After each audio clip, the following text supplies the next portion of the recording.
Joining me now, Aaron David Miller, a former Arab-Israeli negotiator at the State Department, now senior fellow at the Carnegie Endowment for International Peace. Aaron David, high stakes and urgent backdrop, and President Trump turning up the pressure even more on Jordan and Egypt to take in the Palestinians who would be displaced if they were relocated from their land in Gaza. How is King Abdullah going to walk this tightrope today when half of his country's population is of Palestinian descent? Yeah, and by the way, Hamas, or the Muslim Brotherhood in Jordan, is making a recovery as a consequence of what's happening in Jordan. So the admission of large numbers of Palestinians and the hundreds of thousands, scores of thousands even, is going to strain Jordan's stability. Look, I think the king is trying to square an impossible circle. A lot of it is up to the president. If he follows through on his threat to suspend, restrict or withhold the $1.6 billion that the U.S. gives to Jordan, the Jordanians are really have a major problem. I have a feeling, though, that the king may well find a way to sort of dodge this proverbial bullet.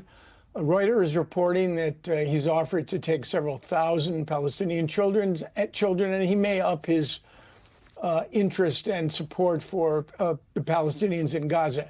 The president isn't going to give this up, though. So the real question, I think, is Trump's, because Jordan will not agree under any circumstance to basically resettle on a permanent basis thousands, scores of thousands of Palestinians in Jordan, thereby basically sending a signal to the Arab world that the Palestinian problem has now been resolved. So the president's going to have to demonstrate a little flexibility here, not to press the king and threaten to cut off aid. I think that would be a major, major mistake on the part of the administration. And the reporting that you're mentioning there from Reuters seems to have been something they spoke about in the room between the King of Jordan and President Trump, where the King of Jordan effectively said, we can take in 12,000 children and then wait for Egyptians to present plans on other challenges, basically pitching the ball over to the Egyptians' court when they have their own negotiations on this with the president. But all of this is happening against the backdrop of that tenuous ceasefire and hostage release deal. What do these negotiations, these conversations, and frankly, the doubling down by both President Trump and Israeli Prime Minister Netanyahu on that Saturday deadline, what does it mean for a ceasefire that was already so fragile? Yeah, it's a great question. You know, you have a Mexican standoff. Hamas has threatened not to release the three on Saturday. The president has basically made a statement that if all the hostages aren't released, and who cares about the ceasefire, he dismissed it by noon on Saturday. So the prime minister appears to have split the difference. The fact that 12 o'clock appeared in the prime minister's statement is clearly a direct effort to incorporate at least part of what the president said. What is not clear to me, because I'm not sure it was clear in the statement, which was translated from the Hebrew, as to whether or not the prime minister is saying that the remaining hostages in phase one have to be released on Saturday, or just three, according to the agreement. In any event, you now have a situation where one of the two will have to back down, or both. Otherwise, we're not going to make it through phase one. The ceasefire is going to collapse.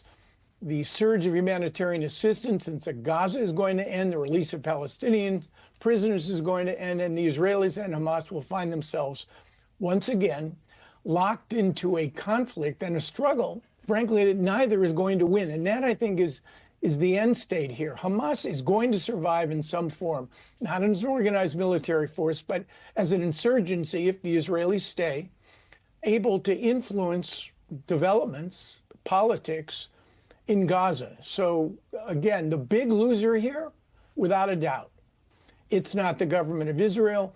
It's not Hamas. It's the 2.3 million Palestinians in Gaza who have been relocated, disrupted 3, 4, 5 times. They are the big losers. And right now, their future looks pretty bleak. Because I think the larger question here for the region, as we see what's going on in Washington, as one of the epicenters of this negotiation, is the larger concern about destabilization in the region. I mean, what are your thoughts there? I mean, I think it's true. Look, I think the president's Gaza gambit in one fell swoop has associated the United States with an idea that at best could be described as transfer, at worst, according to the Palestinians, as ethnic cleansing. He's undermined both Egypt and Jordan, risked their political stability by demanding that they absorb hundreds of thousands of Palestinians. He's validated the fantasies of the Israeli right, who are only too happy with the president's pronouncements. And frankly, he's sent a very bad signal. As an American, I would argue a very bad signal to both President Xi of China and Putin of Russia. Basically saying, well, you give a press conference, you declare you want to take over, quote unquote, a piece of territory without any justification.